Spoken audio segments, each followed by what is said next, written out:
Shalom, shalom, chers téléspectateurs de Logos TV, le canal de l'Évangile. Ce matin, nous sommes dans la joie de vous retrouver au travers de cette émission pour partager la parole de Dieu avec vous. Alors, pour commencer, nous allons adresser un mot de prière à notre Dieu le Créateur. Dieu Tout-Puissant, nous te remercions ce matin, toi qui nous as donné le souffle de vie, la santé, la force. Seigneur, c'est pour qu'en retour, nous puissions te servir. Et c'est pourquoi, Seigneur, nous voulons nous tenir à nos postes de devoir, parce que avant ton départ, tu nous as laissé des recommandations. Il dit, allez partout dans le monde et prêcher la bonne nouvelle à toute la création. Et voici aussi les signes qui accompagneront ceux qui auront cru. Seigneur Jésus-Christ, je prie que cette émission soit une source de bénédiction pour quelqu'un, Seigneur, qui prendra la peine de nous écouter, éternel Dieu. Et que tu œuvres, éternel Dieu Père, afin de ramener le pécheur à faire la paix, la réconciliation avec toi. Le rétrograde aussi à toi, Seigneur.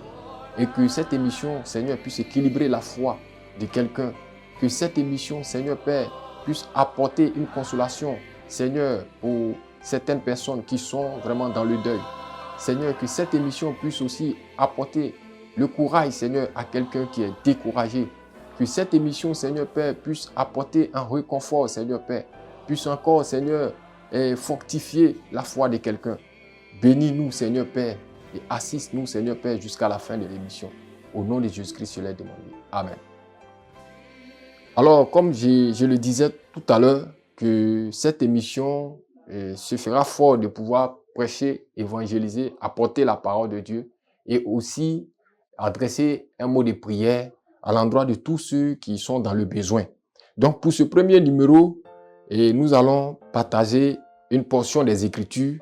Non seulement nous allons lire la Bible, et puis nous allons nous attarder sur le passage que nous allons lire pour essayer de comprendre un peu ce passage-là, afin que nous puissions bénéficier de toutes les richesses qui sont contenues dans ce passage-là. Alors, je vais inviter chacun de nous à prendre sa Bible dans le livre d'Ésaïe, le chapitre 1, le verset 18. Ésaïe, chapitre 1, verset 18. Alors, je fais la lecture. Il dit, « Venez et plaidons, dit l'Éternel. Si vos péchés sont comme le cramoisi, ils deviendront blancs comme la neige.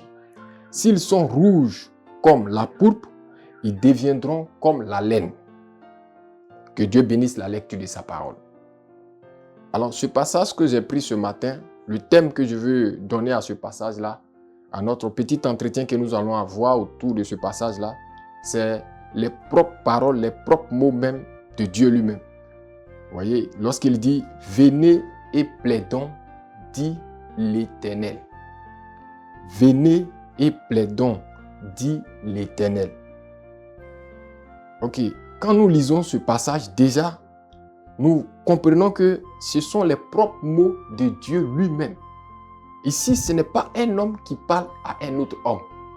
Voilà, ce n'est pas aussi un politicien, ce n'est pas aussi une association, mais ce sont les propres paroles de Dieu. Et la chose la plus intéressante ici, comme j'ai l'habitude de le dire, vous savez, nous voulons nous aider, nous sommes disposés à nous aider, ce n'est pas une mauvaise chose. Mais il y a une chose encore qui est plus glorieuse, c'est que Dieu est disposé à nous aider plus que la manière dont nous-mêmes nous voulons nous aider. Et nous allons comprendre cela à partir de ce passage. Parce que quand nous lisons ce passage, nous voyons que le passage nous dit de venir et de plaider. Et la personne qui nous demande de venir et de plaider, c'est Dieu lui-même. C'est pourquoi il dit, venez et plaidons, dit l'Éternel. Donc c'est l'Éternel qui dit de venir et on va plaider. Vous voyez? Et quand on lit ce passage vraiment renferme beaucoup de choses que nous voulons comprendre. Nous allons insister sur les propres mots, les propres paroles de Dieu. Parce que la meilleure façon de voir Dieu agir dans ta vie, de voir Dieu se manifester dans ta vie, c'est lorsque tu peux arriver à prendre Dieu au mot. C'est-à-dire lorsque tu peux arriver à prendre Dieu sur lui-même ses propres mots. Parce que Dieu ne peut pas fuir ses responsabilités. Dieu ne peut pas nier lui-même ses propres paroles.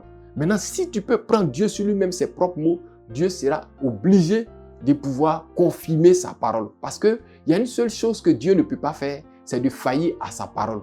Dieu tient toujours sa parole. Pourvu que ça soit la parole de Dieu, Dieu tiendra toujours cette parole-là. C'est pourquoi j'ai pris les propres mots, les propres thèmes de Dieu lui-même. C'est lui-même qui dit de venir plaider avec lui concernant notre cas, concernant notre situation, concernant notre problème, concernant notre difficulté. C'est pourquoi il dit venez et plaidons. C'est dit Dieu. Mais vous voyez, le passage nous invite à venir. Ouais. Si, quand nous lisons, nous voyons que c'est quand même une chose extraordinaire que Dieu, le créateur des cieux et de la terre, qui invite sa création, l'homme, l'être humain, à venir et plaider avec lui. Voyez. Et quand on prend ce passage, on comprend que Dieu, vraiment, c'est un privilège, c'est un honneur que de recevoir de Dieu une invitation. Voyez. Dieu n'a pas fait acception de personne. Je vais aller en français terre à terre pour que nous puissions bien comprendre. Je vous dis que Dieu n'a pas choisi une catégorie de personnes. Il n'a pas choisi un groupe de personnes. S'il avait dit, par exemple, je prends mon nom, et frère Kodialé Antoine, viens plaider avec moi. Vous voyez, ça sera limité seulement qu'à moi. Vous voyez, mais là, Dieu n'a pas limité. Vous voyez, il n'a pas fait acception d'un groupe. Il n'a pas dit non, c'est pour telle peut-être race, c'est pour les noirs seulement, les blancs ne sont pas concernés. Ou bien non, que c'est pour telle église seulement, telle autre église n'est pas concernée. Ou bien c'est pour telle autre personne n'est pas concernée. Non, mais Dieu a parlé à tout le monde. C'est-à-dire c'est une invitation qu'il lance à tout le monde. Vous savez, nous pourrions être honorés, vous voyez, par plusieurs manières. Voilà. On peut être honoré par plusieurs manières. Vous voyez, peut-être un homme de Dieu peut t'inviter dans son église. C'est un honneur. Ou bien une association de cette ville-là, d'une ville peut t'inviter chez elle. C'est aussi un honneur. Ou bien, bon, un ami, un couple aussi peut t'inviter à son mariage. Un ami peut t'inviter à son anniversaire. C'est aussi un honneur. Bon, et si par exemple je parlais du président de la République, voilà, notre cher président, le président Alassane Ouattara, vous voyez, invitait et peut-être un opposant, vous voyez, quelqu'un sur le plan politique qui n'est pas d'accord avec la façon de faire le président Alassane. Vous voyez que ce dernier ne va pas rejeter, ne va pas refuser cette invitation. Pourquoi? Parce que ce serait pour lui un honneur de recevoir de la part du président de la République une invitation à venir à la présidence pour venir plaider avec lui, pour venir parler avec lui de certains problèmes, de certaines situations. Vous voyez? Et même si ce dernier est un opposant, ce sera pour lui un honneur. Il ne va pas refuser cette invitation-là. Et aujourd'hui, quand nous analysons ce verset biblique, nous voyons qu'effectivement, c'est ce que Dieu fait aussi avec nous. Dieu nous lance une invitation. Parce que ce dernier-là, s'il a été invité par le président de la République à venir plaider, à venir à parler avec lui à la présidence, vous voyez, à cause du fait que cela parlait un peu dans les télévisions, dans les radios et même dans les journaux, vous voyez, ça va nous permettre de faire un peu notre petit malin, de se glorifier. Vous voyez, dans le quartier, de faire un peu un bluff parce que le président m'a invité. Vous voyez, je ne suis pas n'importe qui. Voilà, moi, vous me voyez dans le quartier ici, nous, tout ça. Vraiment, c'est vrai, on est dans le quartier, mais moi, je ne suis pas n'importe qui, c'est le président qui m'a invité. Vous voyez, on ne va pas rejeter cette invitation. Vous voyez, mais alors qu'ici, le passage nous dit, c'est Dieu, cette fois-ci, quelqu'un qui est plus que le président de la République, qui est Dieu lui-même, qui est l'Éternel, qui est Dieu lui-même, qui dit, venez et plaidons. Vous voyez, donc, voici, cette fois-ci, c'est Dieu qui nous lance une invitation. Parce que quand il dit venez, c'est une invitation que Dieu nous lance. D'habitude, quand quelqu'un a un problème, c'est lui-même qui a le problème, qui cherche recours, qui cherche solution. Vous voyez, qui cherche à aller vers des personnes pour que ces personnes-là puissent l'aider.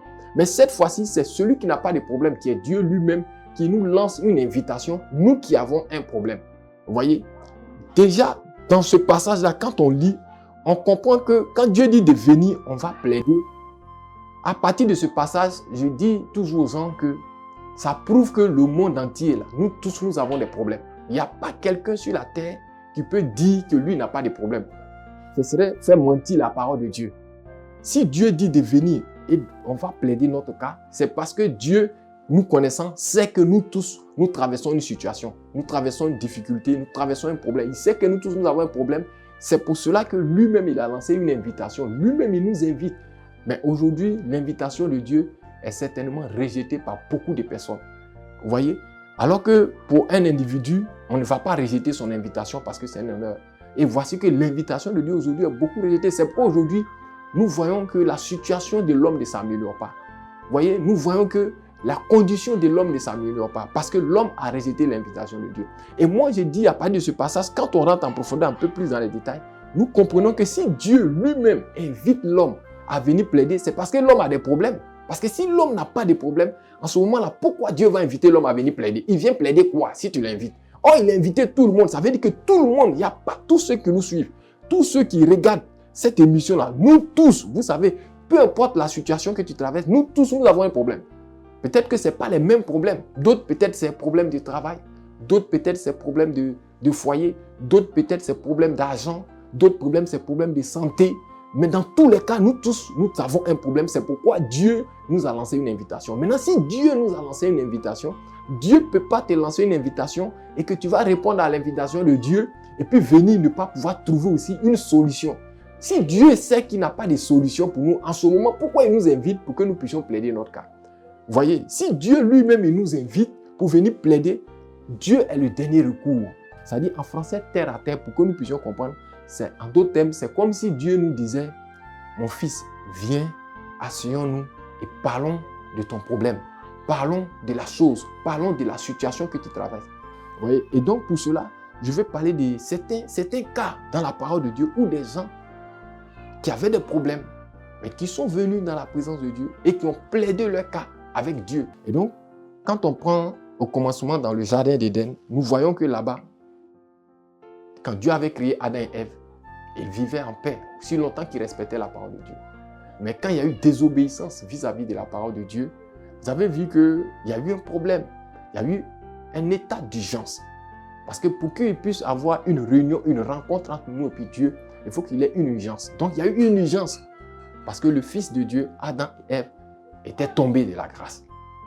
Mais si vous remarquez bien, Dieu a tenu une conférence, Dieu a tenu une rencontre avec son peuple pour trouver une solution. Il est venu plaider leur cas. Et ils se sont rencontrés. Et quand ils se sont rencontrés, ils se sont assis, ils ont parlé de la chose et ils ont trouvé une solution. C'était qu'un animal devait être donné en sacrifice. Et quand l'animal a été donné en sacrifice, quand vous lisez la Bible, vous allez voir que Dieu a sacrifié un animal pour pouvoir régler la question du péché d'Adam et Ève. Il a tué un animal. Il a réglé le problème d'Adam et Ève. Quand ils ont plaidé, ils ont trouvé une solution. Il y a eu aussi un autre cas que moi je pourrais appeler aussi cette fois-ci la conférence ou bien la réunion qui s'est produite devant le buisson Adam. Lorsque le peuple de Dieu était esclave, Dieu a rencontré Moïse dans le buisson Adam. Il a parlé à Moïse. Il lui a dit, viens. Ils sont venus, ils ont plaidé le cas.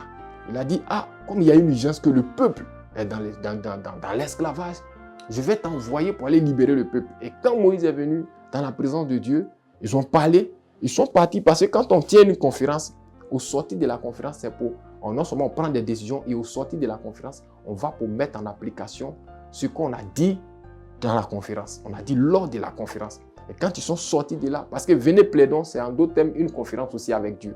Et c'est comme ça qu'ils sont partis, ils ont mis à exécution les décisions qu'ils ont arrêtées lors de cette conférence du buisson Adam, qui s'est passé entre Dieu et Moïse. Et on a vu que solution a été trouvée. Et je vais parler d'une dernière conférence. Et il y avait un état d'urgence concernant la race humaine qui était dessus. Voilà, la question du péché. Vous voyez, c'est pour cela que Jésus est venu. Et il y a eu une conférence qu'on pourrait appeler la conférence de Gethsémani. À la conférence de Gethsémani, vous voyez là-bas, une grande décision a été prise. Et sur cette conférence de Gethsémani, c'est sur ça que je vais m'arrêter. Et puis nous allons prier aussi. Vous savez, quand vous lisez bien la conférence de Gethsémani, vous allez comprendre que normalement nous tous, nous devons avoir aussi une conférence de Gethsémani. Chacun de nous doit arriver à une conférence de Gethsémani. À la conférence de Gethsémani, quand vous lisez, vous allez voir qu'il y avait eu véritablement une rencontre entre Dieu et puis Jésus. Où Jésus même était en train de dire que, Seigneur, le moment est arrivé où je dois vraiment donner ma vie pour l'humanité. Mais quand il a vu comment il allait être humilié, comment il allait être ridiculisé, il a vu que vraiment ce n'était pas chose facile. Parce que non seulement on allait l'attraper, on allait le déshabiller, on allait cracher sur lui, le couronner d'épines, on allait le succoter, on allait le fouetter, tout ça. Il a vu que vraiment c'est quand même humiliant. Et il ne voulait pas. Mais là, qu'est-ce que Dieu voulait nous montrer là? Jésus-Christ, étant dans la chair humaine, voulait nous montrer la nature de tout être humain. En nous montrant que chaque être humain sur la terre a sa volonté, a une volonté.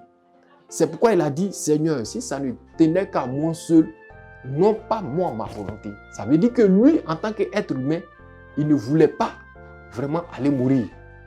Ça, c'était pour montrer, lui, la volonté des hommes. Ça veut dire que nous tous qui sommes là, que tu sois homme ou femme, nous avons notre volonté. Et notre volonté, c'est différent de la volonté de Dieu. Parce que ce jour-là, la volonté de Jésus était différente de la volonté de Dieu. La volonté de Dieu, ce n'était pas qu'il meure. Parce que quand il a vu, donc ça veut dire que ce que Dieu avait demandé à Jésus de faire là, qui était le message pour Jésus, qui était le message de l'heure pour Jésus, ce n'était pas quelque chose de facile. Il ne lui avait pas demandé quelque chose de facile. Parce qu'aujourd'hui, on se plaint pour dire non, est-ce qu'on peut observer la Bible? La Bible, ce n'est pas facile. Le message, ce n'est pas facile. Mais ce jour-là, quand Jésus s'est tenu face à ce qu'il devait accomplir, qui était pour lui aussi la parole de Dieu, qui était pour lui aussi le message de l'heure, Jésus, en tant qu'être humain, sa volonté, ce n'était pas de faire. Parce que ce n'était pas facile pour lui. Mais malgré que ce n'était pas facile pour lui, à la conférence de Gethsémane, là-bas, Jésus nous a montré que si votre volonté est différente de la volonté de Dieu, vous devez avoir une conférence à Gethsémane pour pouvoir abandonner votre volonté. Et là-bas, Jésus nous a prouvé que en tant qu'être humain, quand bien même que notre volonté n'est pas celle de Dieu, n'est pas la volonté de Dieu, est contraire à la volonté de Dieu, mais quand même, on peut laisser notre volonté à côté et puis faire la volonté de Dieu. Et la volonté de Dieu aujourd'hui pour nous, c'est ce que nous appelons la parole de Dieu. C'est ce que nous appelons le message de l'heure. Ce n'était pas facile pour Jésus parce que lui, sa volonté en tant qu'homme, ce n'était pas de mourir. Mais la volonté de Dieu pour lui, c'était qu'il meure.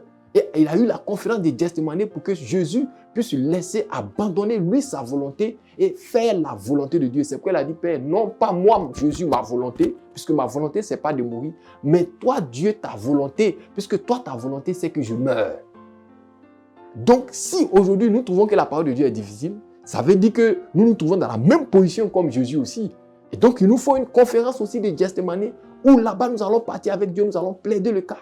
Où nous allons partir aussi là-bas où on abandonne sa propre volonté humaine et là, on prend la volonté de Dieu.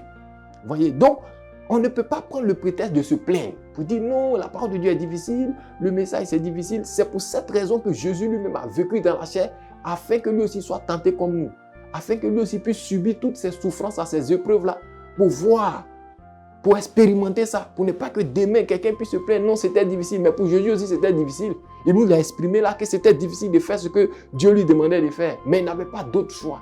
C'est pourquoi il y a eu cette conférence de Gethsémane là, pour que Jésus puisse abandonner sa volonté. Ça veut dire que si réellement tu peux accepter aussi d'avoir ta conférence de Gethsémane, tu peux abandonner toi ta volonté. Parce que nous, notre volonté, c'est de vivre comme on veut, c'est de faire ce qu'on a envie de faire. Mais est-ce que c'est la volonté de Dieu? Donc, il faut une conférence de Gethsémane, un endroit où nous venons sous l'invitation de Dieu. Parce que du moment où c'est Dieu qui t'a invité, tu es libre de venir. C'est une invitation. À moins que tu refuses l'invitation. Dieu t'a déjà donné une invitation pour venir plaider. Donc, si toi, tu refuses, ça veut dire que le problème, c'est toi-même, ce n'est plus Dieu. Parce que Dieu, connaissant ton problème, sachant bien que tu as un problème, te lance une invitation. Viens, on va plaider le cas. Viens, on va plaider, on va parler de ton problème, de ta situation, de la difficulté que tu traverses, du problème que tu vis, que tu traverses, de ta condition de vie. Et Dieu a quelque chose de meilleur. C'est pourquoi il disait à l'entrée que, vous voyez, nous voulons nous aider nous-mêmes. Ce n'est pas mauvais, c'est bien.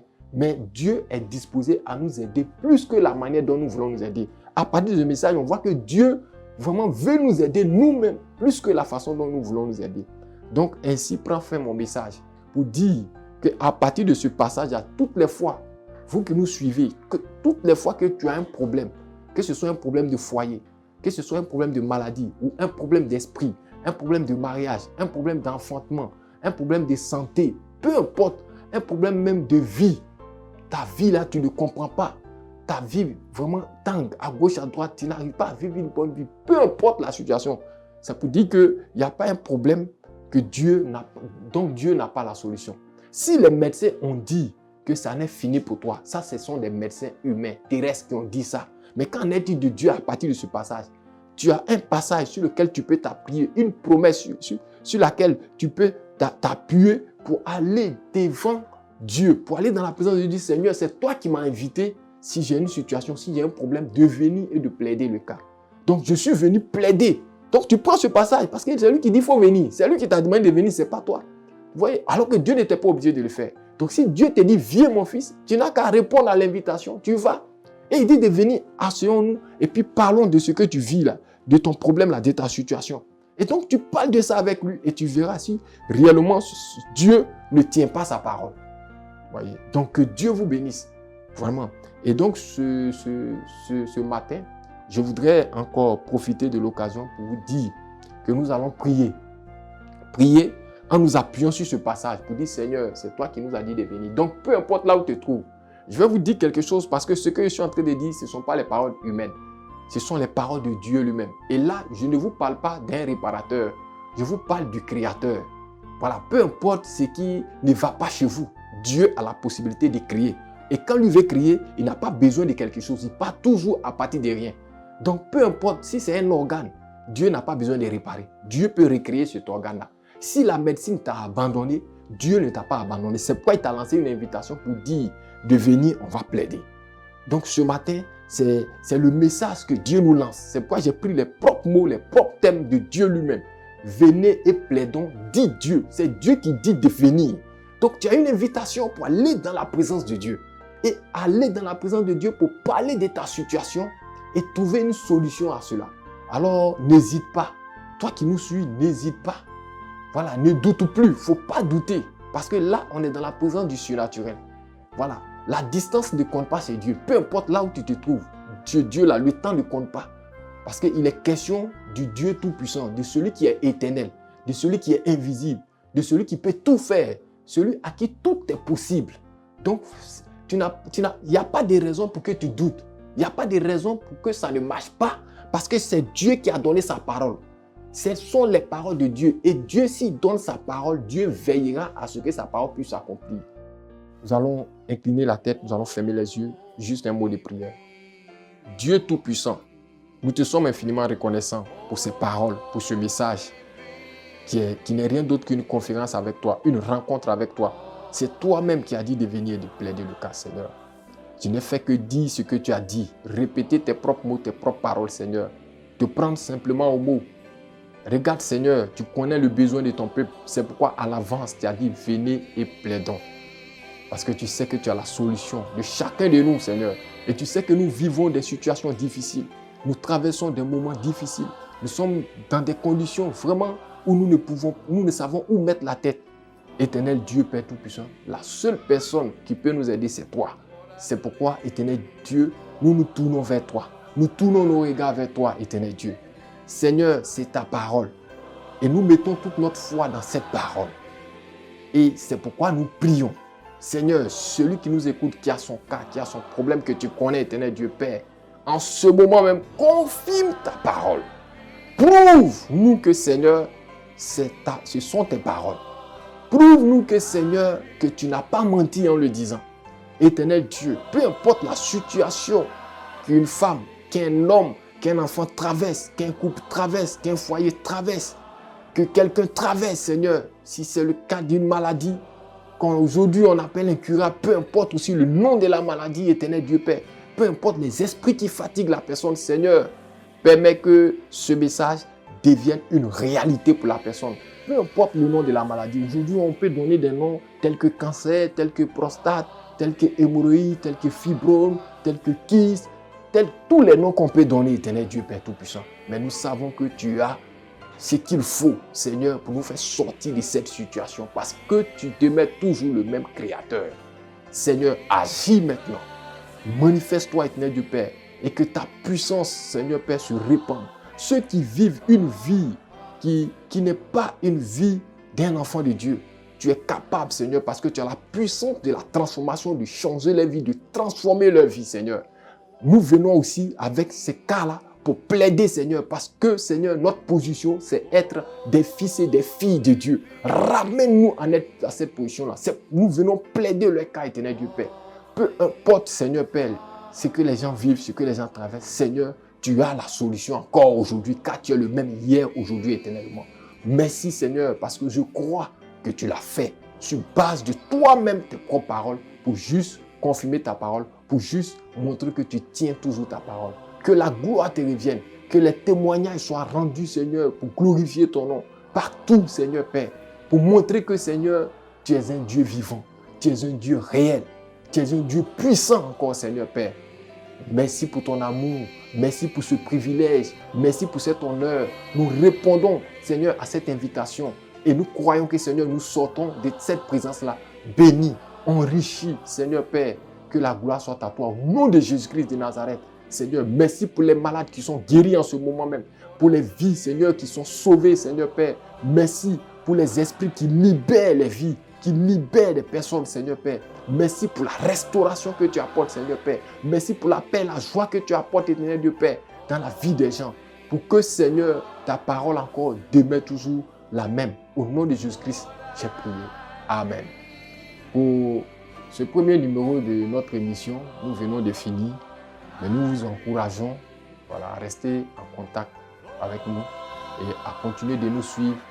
Et je crois que Dieu continuera de faire des merveilles avec nous. Et si quelqu'un a besoin d'une assistance ou bien veut comprendre des choses que vous ne comprenez pas, appelez au numéro qui s'affiche sur vos écrans. Que la paix de Dieu soit avec vous. Shalom.